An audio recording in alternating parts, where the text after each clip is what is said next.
for Mildura has the call. Thank you, Deputy Speaker, and I have been waiting eagerly for my opportunity to respond to the 2024-25 budget, and patience is a virtue that I seldom possess.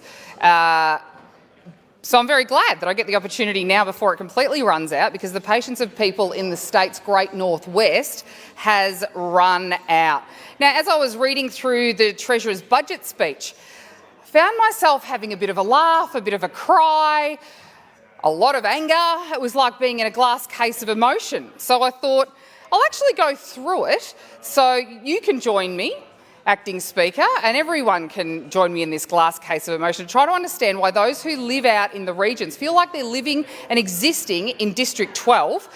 And the only reason that is because Labor can't manage money, and regional Victorians are paying the price by being left out of any of the government priorities. Now, this could take me a lot longer than 15 minutes. In fact, I could probably go up until we adjourn tonight, no doubt, but I'll give it a crack to get everything I need to say in 15 minutes. I know that's not a surprise to anyone in this place. So we'll start on page 1 of the Treasurer's speech. Like I said, I was reading through this, and on that first page, the Treasurer says that the cost of groceries, petrol and bills continues to rise. Yep, including power bills. And how many times have we heard the minister responsible say that they're going down, down, down, when in fact they're going up, up, up, and the Treasurer confirms that. So I was actually not too... Yeah, and you know what, it was... I agreed with that sentence, and I agree that everything's going up because of Labor policy and because Labor cannot manage money. The Treasurer goes on to say that the budget's focused on helping families. Nope. The budget's focused on inequity. If you live beyond the freeways, that is, inequity and hypocrisy. And it says, from help with the cost of living to investments in education, healthcare, road and rail, we want to make life easier. You jest, surely, Treasurer, you jest. We've got inequity in education. The state schools in my region are literally being held together by craftwood in some cases. We can't get any investment there. And shall I bring up the school bonus? I mean, the inequity there, there are low-cost Catholic schools and independent schools in the region where they have payment plans so that they can low-income families can send their children there, and to be excluded from the school bonus, which these families need, is unfair. Let's talk about healthcare. And we're still only on the first sentence that I'm analysing. My goodness, and I could do 15 minutes just on this. But we have board members, we have staff, we have CEOs being told to claw back their budgets from their own cash reserves, if they have any, not to mention the continued lack of specialist services in the bush. In Mildura, the nearest cath lab, you can't get an angiogram in Mildura. Town of 40,000 people, catchment of around 100,000 people over 3 states, can't get an angiogram, no cath lab. We are told by the minister that it's okay because the Loddon Mallee, we are not the Loddon, we're a long way from the Loddon. The Loddon Mallee has 2 in Bendigo. Bendigo's harder to get to than it is to get to Melbourne. It is absolutely ridiculous. So again, investment into healthcare, show us, please, show us where it's hitting the ground. And people are worried about healthcare in the bush at the moment. The third point was rail, roads and rail. Now, we know about roads, and over 90% are in poor or very poor condition. We know that because we travel on them every day, and we don't travel on the left of the road anymore, we travel on what's left of the road. Correct. Let's talk about rail, though, because this seems to be very popular with the government. We know that they're investing in rail, in big holes underneath the city, and that's where that investment is going, that could actually and should have gone to making this state far more efficient in rail freight. So we'd actually get the food that we produce up in the state's great northwest to Melbourne and to port far more efficiently, rather than having to go via Ararat, rather than, take a straight line. It defies logic. It absolutely defies logic. Shall I start on the passenger train?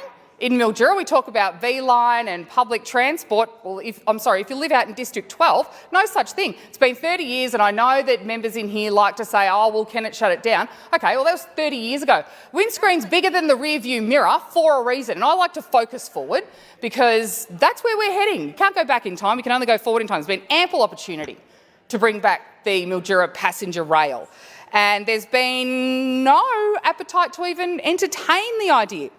That's page 1, Acting Speaker. Page 2. It's headed Sensible Decisions. Sensible decisions? This was the section that gave me the first giggle with the heading. Rising prices of materials. This is from this document, this speech. The rising prices of materials, labour and transportation have pushed up construction costs by around 22% since 2021. So I guess that should have been a flag. It cost blowouts, but it should have also been a flag about why the incredible new EBA of 20%, I think it is, has been struck with the government, and why our regional tradies are more than happy to leave their homes in the regions and head to the city to work on union sites rather than build the homes we need in the regions. I mean, common sense would tell you that to make sure there's equity across the construction sector, you should not be ruled by the union overlords so that you can make sure that their apprentices are driving around in Raptors. I think that was a quote I heard in the media over the weekend. It makes no sense. Meanwhile, there is rental stock of 0% in regional Victoria and people living in backyards and in tents and sleeping in cars by the river. This is the anger part of this, reading through this emotional journey. Now, to get anywhere near that ridiculous housing target that the government has set, you'd think that you would be incentivising tradies to stay in the domestic and the private sector, because how are we going to solve a housing crisis? With the private sector, incentivising them, but I will get back to that. That comes on a later page. Further down the page, and we're still on page 2, it says this worker shortage is hitting our construction projects.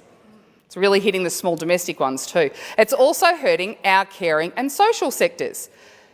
Yeah, no kidding. So tell me, riddle me this, why would you go into aged or childcare, early childhood learning at the rates of pay that they get when you can stand there with no qualifications and hold a stop sign and get $120K a year? 150. I mean, it varies. It continues. Early childhood worker vacancies are 3 times higher than in 2019. I mean, it's no surprise. If we look, it takes training. Our early childhood educators go through loads of training. They are highly qualified. They are not just babysitters, they are educators.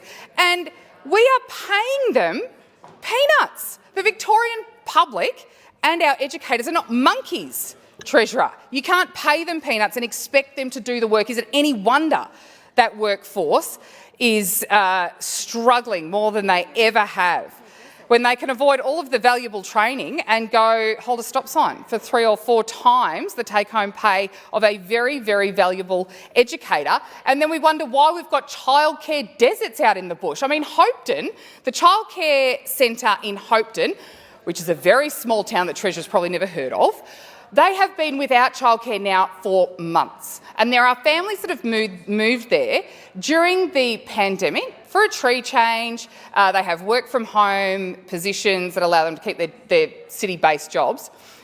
They now can't get childcare. So what are they doing? Considering moving back to the city, which they don't want to do, by the way.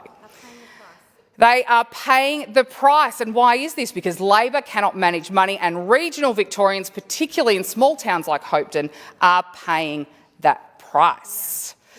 Where are we? The biggest challenge is workforce. This is we're still only on page 2, and I've got 5 minutes left, so I better scoot through these. A sensible decision, that's right, we're on this section. A little bit of common sense would tell you that these are not sensible decisions. The government's got their priorities wrong. We'll go to page 3 and we'll continue the hilarity that is this budget. At least it would be funny if it wasn't so dire. The Treasurer says right now we're delivering a number of city and suburb shaping projects. How do you think that goes down with someone sitting in Patchewallet, for example, nowhere near the city or any suburbs, but cannot get their grain onto a train to get it to port. Instead, they're having to invest in more trucks, bigger trucks, putting their drivers and families at risk on roads that are not fit for trucks. They're barely fit for a horse and cart, let alone their families and their truck drivers and their grain, which produces the food. Now, we could talk about the Murray Basin Rail project that was started and then it was stopped and then it ran out of money and then it was the money went into those big holes under the city, over the city, and it just kind of disappeared. At the moment, and I said it before, our train has to go from Ararat via Ararat rather than that freight corridor, so it's not efficient, so it's not being used the best way it can be. It is absolutely insane, and I'm sorry, the Treasurer needs to think about where his food comes from. In fact, everybody does. The next time you're having an almond or an oat latte, doesn't come out of the fridge. Next time you're having your avo on toast, wouldn't happen without food producers. Fresh OJ, it's citrus season at the moment and they are delicious. It is coming from regional Victoria. We are feeding you, we are clothing you, and we are being left out of this government's agenda, and simply because Labor cannot manage money. Now, with the 3 minutes left, I was going to say ding the page, we'll go to page 4, but we won't. I'm going to skip forward to I'll continue on my anger journey, because on page, I think it was page 5, in fact, there was, we get back to the V line, but there was also one line, while we're on food and fibre production, one line about agriculture. And it's for $85 million into biosecurity. Now, we are seeing at the moment bird flu. There is a new crisis and a new biosecurity risk in agriculture every day.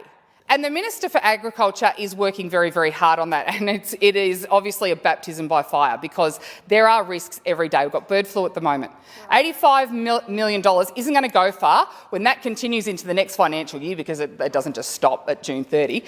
You are going to have issues with varroa mite because bees can swim across a river.